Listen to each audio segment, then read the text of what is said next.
అంటే మీరు నేను చూస్తుంటే కొంచెం ఆ సినిమా పరిభాష కూడా కాస్త వంట పట్టినట్టు అనిపిస్తుంది. మీ భాష తీరు కూడా లేదు సార్, నాకు మొదటి నుంచి కూడా లాంగ్వేజ్ ఉంది సార్. అంతేనా? నాది బుకిష్ లాంగ్వేజ్. నేను తెలంగాణ కంప్లీట్గా యాస అని కాకుండా నేను బుకిష్ లాంగ్వేజ్ సార్ నాది. నేను పర్ఫెక్ట్గా మాట్లాడుతున్నాను. ఓకే. నాకు ఈ భాష మీద కూడా మంచి కమాండ్ ఉన్నది. అదే అంటే ఈ సినిమాల్లో ఈ భాష మాట్లాడి డబ్బింగ్ చెప్పి కొంచెం అది కూడా ఏమైనా వంట పట్టిందా? లేదు, నేను మొదటి నుంచి ఇంతే. ఓకే. కాకపోతే ఇప్పుడు బయటపడుతున్నాను, నేను బయటకు వస్తున్నాను కాబట్టి.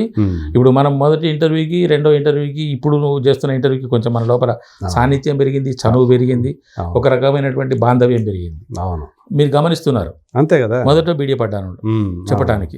ఇప్పుడు నేను మీరున్నారు అంటే మీకు నాకు సాన్నిధ్యం ఏర్పడ్డది కాబట్టి ఓపెన్ ఇదే జరుగుతుంది. చిన్న సినిమాలో ఇదే జరుగుతుంది సార్, పెద్ద సినిమాలో ఇది జరగదు. ఓకే. ఓపెన్ అవుతేనే ఆర్టిస్టు చెప్పగలడు. అవును, దాంతో ఇంకా చేయగలడు, బెటర్మెంట్కి అవకాశం, చూపించగలరు, ఇంప్రూవ్మెంట్కి అవకాశం ఉంటుంది. నాకు ఆకలి నిద్దప్పులు లేవు సార్, నిద్రాహారాలు లేవు సార్ నాకు. ఓకే. పని పాత్ర మనం నిలబడాలి, నిలబెట్టాలి. ఇది మీరు ఉద్యోగం నుంచి రిటైర్ అయ్యి ఎంతకాలం అయింది? 13 ఏళ్ళు. మరి 13 ఏళ్ళు రిటైర్మెంట్ అంటే 70+ వచ్చారు ఇప్పుడు అని మీరు అనుకుంటున్నారు. ఓకే, మీరు చెప్పండి. కాదు, ఈ ఎనర్జీ ఎక్కడి నుంచి వస్తుంది మీకు అంటున్నా? ఎక్కడి నుంచి వస్తుందంటే మీరు 13 ఏళ్ళు మీరు పెంచుకుంటూ వెళ్ళిపోయి ఇప్పుడు నన్ను ఎక్కడ తీసుకొచ్చారు మీరు? నేను అంటే ఊరికే చెప్పుకోవడానికి అంతే. అదే చెప్పుకోవడానికి. కానీ ఎంతవరకు చెప్పండి, ఫిగర్ చెప్పండి. దాపరికం ఏమన్నా 71 ఏళ్ళు కదా, అది మీ ఫిగరు. నా ఫిగరు తగ్గుతుంది. 58 నుంచి -13 45. 45 సార్. 45 55? 45. ఓకే. 45 13 58. అవును, ఆ విధంగా ఫీల్ అవుతున్నాను. ఏటికేటికి నా వయసు పెరగటం అదే తరుగుతున్నది. ఎలా అని అదే కదా నా ప్రశ్న, ఎలా తరుగుతున్నది అనే కదా. ముందర నాకు ఒక గోల్ కనపడుతున్నది. ఓకే. ముందర నేను చేయాల్సిన పాత్రలు కనపడుతున్నాయి. ముందర నేను నిలబెట్టవలసినటువంటి కొన్ని కార్యక్రమాలు ఉన్నాయి. వాటి కోసం నా వయసును తగ్గించుకుంటూ నాలో ఎనర్జీని పెంచుకుంటూ వస్తున్నాను. అదే అంటే ఈ పనే మీకు ఆ ఎనర్జీని ఇస్తుందని చెప్పేసి అనుకోవాలి.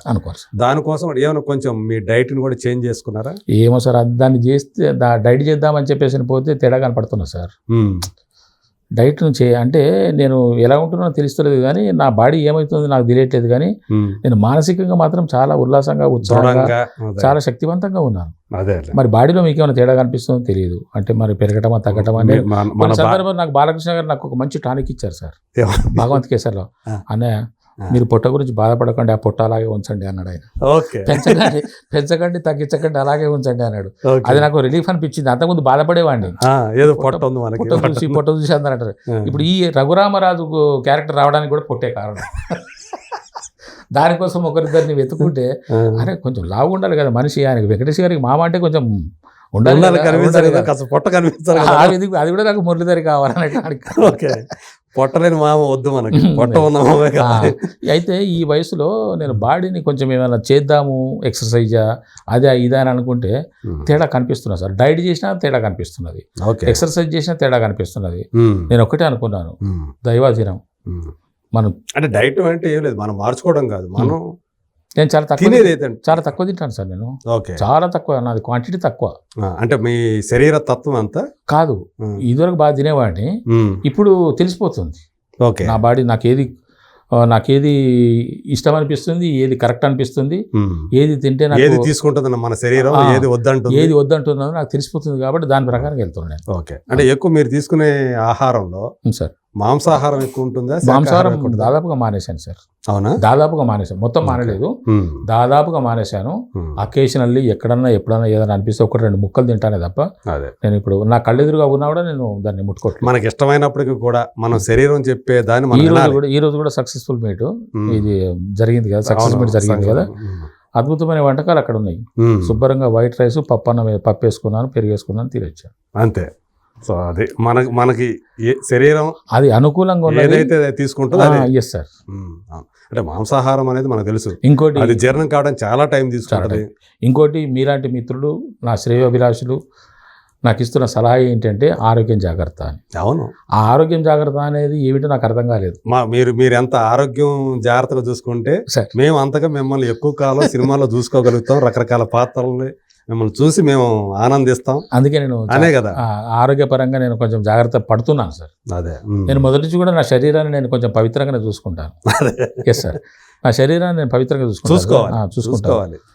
ఇప్పుడు ఒక 5 సూత్రాలు ఉన్నాయి సార్. శరీరాన్ని మించిన క్షేత్రం లేదు, అవును, మనసును మించిన తీర్థం లేదు, అనుభవాన్ని మించిన పాఠం లేదు, జీవితాన్ని మించిన గ్రంథం లేదు, ఓకే, ఇంకొకటి ఏదో ఉన్నది. ఇవి 5 ఎప్పుడు నాకు మనసులో తిరుగుతుంటాయి. ఓకే, 5 సూత్రాలు. సో అవి ఎప్పుడు మనసులో పెట్టుకొని నేను దాదాపుగా నా శరీరాన్ని దాదాపుగా సార్ 100కు ఒక 90% నేను దాన్ని ఏమాత్రం డిస్టర్బెన్స్ కాకుండా చూసుకుంటాను. ఓకే, సో అందుకనే మీరు ఇలా కొంచెం ఉన్నానేమో ఉల్లాసంగా ఉత్తేజంగా ఉండగలుగుతున్నారు.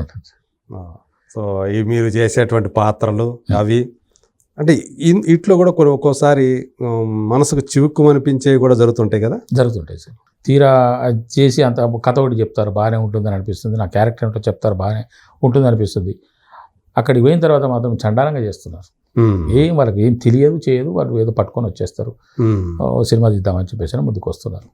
అటువంటి వాళ్ళతోనే ఇబ్బంది. ఎవరిని నమ్మాలో ఎవరిని నమ్మకూడదు తెలుస్తుంది. ఆ డెబ్యూట్ అనవసరంగా నిర్మాతను కూడా ముంచేసినట్లుగా. మరి ఆ నిర్మాత వీళ్ళంటే నమ్ముతున్నాడు అర్థం కాదు. కొంతమంది అట్లా తగులుతున్నారు నాకు. అందుకే ఈ మధ్య ఒక నిర్ణయం తీసుకున్నా సార్, ఎవరేమనుకో. ఇంతకుముందు నేను వాళ్ళని ఎంకరేజ్ చేసేవాడిని. అదే అట్లా నేను కొన్ని తెలియని సినిమాలు కొన్ని బాగానే చేసిన, పైకి రాని బయటకు రాని. ఓకే, బయటకు రాని ఉన్నాయి. నేను ప్రతిరోజు బిజీగానే ఉన్నా, చాలా మంది తెలుసు ఈ సంగతి. కానీ ఏది మురళీధర్ సినిమా ఏది ఒకటి కూడా రావట్లేదంటే కారణం ఇదే. అని చేస్తున్నారు కానీ అవి బయటికి రావు, మురిగిపోయేవి తెలుసు నాకు. అవి మీరు అక్కడికి వెళ్తేనే, సెట్స్కి వెళ్తేనే అర్థమైపోతుంది, తెలిసిపోతుంది సార్ నాకు. నేను అనుకున్నది ఒకటే, నాకు ఈ రోజు పని దొరుకుతున్నది, నేను అడిగిన డబ్బులు ఇస్తున్నాడు, చేసుకొని పోదాము, కర్మ వాంది, నష్టపోతున్నది వాడు కదా అని అనుకుంటున్నాను.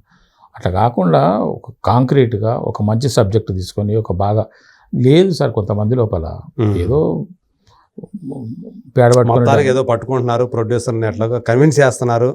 లేరు, వాళ్ళ లోపల ఒక దీక్ష లేదు, అవును, ఒక లక్ష్యం లేదు, తపన లేదు, ఆ సినిమా పట్ల తపన ఉంటేనే, ఓపిక లేదు, ఇవేమీ లేకుండా వచ్చేస్తున్నారు. మనం ఎవరిని విమర్శించడం కాదు, వాస్తవాలు మాట్లాడుకుంటున్నాం. నేను మాట్లాడద్దు అంటే నిర్మాతలు కూడా అటువంటి వాళ్ళని దగ్గరకు వచ్చే వాళ్ళని చూసుకొని జాగ్రత్తగా చూస్ చేసుకొని ఇప్పుడు ఈ ఇంటర్వ్యూ ద్వారా కూడా కొంతమంది తెలియాలి సార్. ఇప్పుడు మానేశాను సార్. డెబ్యూ డైరెక్టర్స్ అని అంటే వాళ్ళకు మంచి ఈ ఎత్తులో కనిపిస్తున్నాను నేను. ఇక బాబు నేను ఇక్కడ ఈ ఎత్తులో ఉన్నాను, నీ ఇష్టమైతే రా అంటున్నాను. వాడి లోపల, అతని లోపల బలమైన కథ ఉంటే అంత కాదు, అంతైనా సరే నాకు అతను కావాలి, నా సినిమా ఏంటో చూపిస్తాను అనుకునే వాళ్ళైతేనే నా దగ్గరికి వస్తారు. మీకు వచ్చి మీ దగ్గర మీతో మాట్లాడేప్పుడే మీకు కొంత అర్థమైపోతుంది కదా, ఇతను ఉందా, స్టఫ్ ఉందా లేదా తెలిసిపోతుంది. అప్పుడు బాగా చెప్తారు సార్, అప్పుడు బాగానే చెప్తారు, బాగా నేరేషన్ చేస్తారు, నమ్మకం కలిగిస్తారు. అప్పుడే నమ్మకం కలిగిస్తారు. సరే అని చెప్పేసి తీరా అక్కడికి వెళ్ళిన తర్వాత ఫ్రేమ్ పెట్టడం రాదు, ఏమీ రాదు చేస్తానంటాడు. ఇప్పుడు ఏమైతుంది మనకు అని అంటే, అక్కడికి వెళ్ళిన తర్వాత ఒక డైరెక్టర్ అనబడేవాడు అతని ఇష్టం. అవును, మనకేంటి, మనం ఒప్పుకున్నాం, అతను చెప్పింది చేయటమే మన పని కదా అనుకోవాలి వస్తుంది. పెద్ద సినిమాలకు చిన్న సినిమాలకు కొత్త తేడా ఉన్నది సార్. ఇప్పుడు అదే మా వేణున్నాడు, వెళ్దండి వేణు, అతని మొదటి సినిమానే కావచ్చు, కానీ అతను ఎంతో అపారమైన అనుభవం ఉన్నవాడు. అతని తపన ఎట్లా ఉండింది, అతను చేసే విధానం ఏ విధంగా ఉన్నది. మరి అట్లా ఇంకా ఈ వచ్చే వాళ్ళలో కూడా ఉంటే ఉండొచ్చు ఇంకొక వేణు, అది గుర్తుపట్టడం కష్టం. అందుకనే ఒప్పుకుంటున్నాము. చెట్టుకు పోయిన తర్వాత తెలుస్తున్నది వీడు వేణు కాదురా, జీరో అని. అదే ఇది కూడా అంటే మనం చెప్పలేం కదా, ఎక్కడో మనకు ఒకటి ఉంటుంది. మనం ఏ పుట్టలో ఏ పాపనో తెలియదు సార్. అవును, ఏ పుట్టలో ఏ పాపనో తెలియదు. ఒక్కొక్క ఇటువంటి డెబ్యూ డైరెక్టర్స్ దగ్గర కొంతమంది అసోసియేట్లని, కో డైరెక్టర్లని, అసిస్టెంట్ అని తేలుతారు. దాంట్లో ఒకటి షార్ప్గా ఉంటాడు సార్. వాడు వస్తాడు, అతను వస్తాడు. మీకేమనిపిస్తున్నా సార్? ఎందుకో సార్ నాకు కరెక్ట్ అనిపించట్లేదు. అటువంటి వాడు. అవును, కానీ వాడు అసిస్టెంట్, వాడు ఏం చేయలేడు. అంతే, అతను అసిస్టెంట్, అతను ఏం చేయలేడు. రేపు పొద్దున అలాంటి వాళ్ళకి అసలు వస్తే అవకాశాలు దొరికితే మంచి డైరెక్టర్. ఇద్దరు ముగ్గురు నాకు తగిలారు. ఆ షార్ప్ రేపు డైరెక్టర్ కాబోతున్నారు. ఓకే, వాళ్ళు మంచి కథ రాసుకున్న వాళ్ళు ఇప్పటి నుంచే నన్ను కాకాపడుతున్నారు. నేను ఎప్పటికే నువ్వు చేసుకో అని నా మనసులో అనుకుంటున్నా. పాపం వాళ్ళకి తెలుసు. ఇప్పటికీ ఇప్పుడు కొన్ని సినిమాల్లో నాకు తగులుతున్నారు సార్. చిన్న సినిమాల్లో మంచి కథ రాసుకొని మంచి డైరెక్షన్ చేయాలి. నేను ఇప్పటికీ ఉన్నటువంటి వాళ్ళు తగులుతున్నారు. వాళ్ళని ఎంకరేజ్ చేద్దాం. ఓకే, అట్లా. ఏది మరి కమింగ్ డేస్లో ఏం రాబోతున్నాయి? మీ సినిమాలు ఏమైనా ఉన్నాయా? ఉన్నాయి సార్. ఇప్పుడు 5 సినిమాలు రిలీజ్కి ఉన్నాయి. 5 సినిమాలు. దాంట్లో ఒక్క సినిమా మీకు డేట్ చెప్పగలను. ఫిబ్రవరి 20 వస్తున్నది, మ్యాడ్ స్క్వేర్. మ్యాడ్ స్క్వేర్ అది మాకు అందరికి తెలిసిందే కదా, డేట్ ఫిబ్రవరి 26 వస్తుందని. తెలుసా మీకు? తెలుసు, చెప్పారా? ఫిబ్రవరి అదొకటి. ఇంకోటి ఇప్పుడు 4 సినిమాలు ఉన్నాయి సార్. ఒకటి బరాబర్ ప్రేమిస్తాను ఒక సినిమా, ఓకే. పెళ్లిగాని ప్రసాద్ అని ఒక సినిమా, ఖేల్ ఖతం దర్వాజా బంద్ అని ఒక సినిమా, ఓకే. సంతాన ప్రాప్తి రస్తున్న ఒక cinema, okay. KJQ king jack queen okay అని ఒక, ఈ సినిమాలన్నీ రెడీ అయ్యి రిలీజ్కు సిద్ధంగా ఉన్నాయి. ఓకే. పెళ్లికాని ప్రసాద్ ఎవరు? అతను ఎవరు? మన సప్తగిరి హీరో, సప్తగిరి. ఓకే. అది ఎప్పుడు సప్తగిరి మళ్ళీ చాలా గ్యాప్ తర్వాత వస్తాను మా అమ్మ రాబోతున్నాడా? నా కొడుకు క్యారెక్టర్ అది. ఆ ఓకే. సినిమా కూడా కామెడీగా బాగుంటుంది. ఇవన్నిటిలో ఇప్పుడు నేను చెప్పిన ఈ 5-6 సినిమాల్లో నా పాత్రలు మంచి పాత్రలు. వీటన్నిటిలో సంతాన ప్రాప్తి వస్తున్న సినిమా ఉందో అది బాగా మధుర శ్రీధర్ రెడ్డి గారు తీస్తున్నారు సార్. అవునా? దాంట్లో మంచి క్యారెక్టర్ అది. డైరెక్టర్ గా? ప్రొడ్యూసర్. ఓకే. డైరెక్టర్ వచ్చి సంజీవ్ రెడ్డి గారు. సంజీవ్ రెడ్డి గారు. ఓకే. అదొక, ఆ సినిమాలో నాకు మంచి character, father, heroine father character చాలా బాగుంటుంది. తర్వాత కింగ్ జాకీ క్వీన్, అది చాలా ఇంట్రెస్టింగ్ గా ఉంది. అది KJQ. అదే ఈ సినిమా పేక ముక్కల్లో ఉన్నటువంటి ఈ సినిమా దసరా నిర్మించిన శేఖర్ గారు తీస్తున్నారు. ఓకే. సినిమా అయిపోయింది, సినిమా అయిపోయింది. That is also ready to release. Okay. అది కూడా రిలీజ్ రెడీగా ఉన్నది. తర్వాత మ్యాడ్ స్క్వేర్ లో ఏం చేశారు? వాడే మొన్నటిగా నా లడ్డుగాడు కొడుకు, లడ్డుగాని ఫాదర్నే. కాకపోతే దీంట్లో క్యారెక్టర్ పెంచారు బాగా. ఓకే. ఓకే. పెంచారు. అప్పుడేమో 1-2 సీన్లతో ఆ సినిమా అదిరిపోయింది. ఆ 2 సీన్లకే నాకు మంచి పేరు వచ్చింది దాంట్లో. ఇప్పుడు దాన్ని ఆ క్యారెక్టర్ పెంచారు. పెంచేసి కొంచెం నన్ను. ఇందులో హీరోయిన్లు ఉండరా? ఉంటారు సార్, ఒక అమ్మాయి ఉంటుంది అందులో. ముగ్గురు ఉన్నారు కదా ఇందులో, ఉండరు ఏదో అన్నట్టుగా. దీంట్లో ఒక అమ్మాయి, ఒక పాట వచ్చింది ఈ మధ్య, పెద్ద హిట్ అయిపోయింది ఆ పాట. ఏ పాట సార్? Mad square లోదే. అవునా? అదేంటి, నా పేరు స్వాతి రెడ్డి అని ఏదో ఉంది కదా. ముగ్గురు హీరోలు కలిసి ఒక అమ్మాయి డాన్స్ చేసిన పాట అది. అదొకటి. తర్వాత ఖేల్ ఖతం దర్వాజా బంద్ అని కూడా అశోక్ రెడ్డి డైరెక్టరు. అది కూడా మంచి క్యారెక్టర్. ఓకే. దాంట్లో రాహుల్ విజయ్ అని హీరో. అవును, విజయ్ వాళ్ళ ఫైట్ మాస్టర్ విజయ్ వాళ్ళ అబ్బాయి. ఎస్ సార్, రాహుల్ విజయ్ అతని హీరో. ఈ విధంగా ఒక 6 సినిమాలు నా ఇప్పుడు ఫస్ట్ కాపీలు రెడీ అయ్యి సినిమా రిలీజ్కి ఉన్నాయి. దీంట్లో ఒక డేట్ అనౌన్స్ అయింది, మన మ్యాడ్ స్క్వేర్. ఓకే. సితారా ఎంటర్టైన్మెంట్స్ వాళ్ళదే. సితారా ఎంటర్టైన్మెంట్స్. అవును. సో అది కూడా ఒక ప్రతిష్టాత్మకమైనటువంటి నిర్మాణ సంస్థగా మారింది. నా ఓన్ బ్యానర్ అని అనుకోవాలి. మీరు టిల్లు చిన్నబాబు గారే ఈ మ్యాడ్ స్క్వేర్ లో నాకు పెద్ద నా క్యారెక్టర్ను పెంచి మురళీధర్ గారు, రాధాకృష్ణ గారు. వారి ప్రమేయంతోనే నాకు దాంట్లో మంచి క్యారెక్టర్ దొరికింది. కళ్యాణ్ శంకర్ డైరెక్టర్ గారు కూడా ఆ నాన్నని బాగా మంచిగా చేయించుకున్నారు. కళ్యాణ్ శంకర్ కి మంచి పేరు తీసుకొచ్చింది. ఇప్పుడు ఇది కూడా తెస్తుంది సార్. మ్యాడ్ స్క్వేర్ మీద మంచి మ్యాడ్ స్క్వేర్ హిట్ సినిమాని ఇప్పుడు మనం చెప్పుకోవచ్చు. అదే ఐజాన్ టుడే చెప్పుకోవచ్చు. వేసేయచ్చు సార్. అద్భుతమైనటువంటి సినిమా. అదే బాగా ఎంజాయ్ చేయగలరు. అవును. అంటే ఇప్పుడు డీజే టిల్లు పెద్ద హిట్ అయింది, అట్లాగే మ్యాడ్ హిట్ అయింది. ఇప్పుడు టిల్లు స్క్వేర్ ఎట్లా హిట్ అయిందో రెండోది, దానికి మించి మొదటిది. ఇప్పుడు మ్యాడ్ స్క్వేర్ కూడా అలాగే అనిపిస్తుంది, మంచి మెరుగులతో. ఇంకా ఓకే, దానికన్నా మంచి, దానికి ఇప్పుడు అనుభవం వచ్చింది కదా వాళ్ళకి, కాబట్టి మెరుగులు పెట్టి మరి తీసుకొస్తాం. అవును. అందులో కూడా జూనియర్ ఎన్టీఆర్ గారు బావమరిది ఉన్నాడు హీరోగా, నితిన్, నార్నే నితిన్, అట్లాగే సంతోష్ పవన్ కాదు, శోభన్ కొడుకు కదా, చిన్న కొడుకు. సో వీళ్ళంతా ఉన్నారు, అంతా యంగ్స్టర్స్. సో ఇలా మీ కుర్రాళ్ళతో కలిసి పని చేస్తూ ఇప్పుడు కుర్రాళ్ళు అయిపోతున్నారు మీరు కూడా. ఐజాన్ టుడే సార్, ఐజాన్ టుడే నేను చేసిన సినిమాలన్నీ కంప్లీట్ అయిపోయినాయి. ఓకే. రేపు ఫిబ్రవరిలోనే కొత్త సినిమాలు స్టార్ట్ కాబోతున్నాయి. ఓకే. ఒప్పుకున్నారా? సంతకాలు చేశారా? మళ్ళీ ఎన్ని సినిమాలు? 3 సినిమాలు సార్. 3 సినిమాలు ఒప్పుకున్నారు. 3 సినిమాలు ఒప్పుకున్నాను.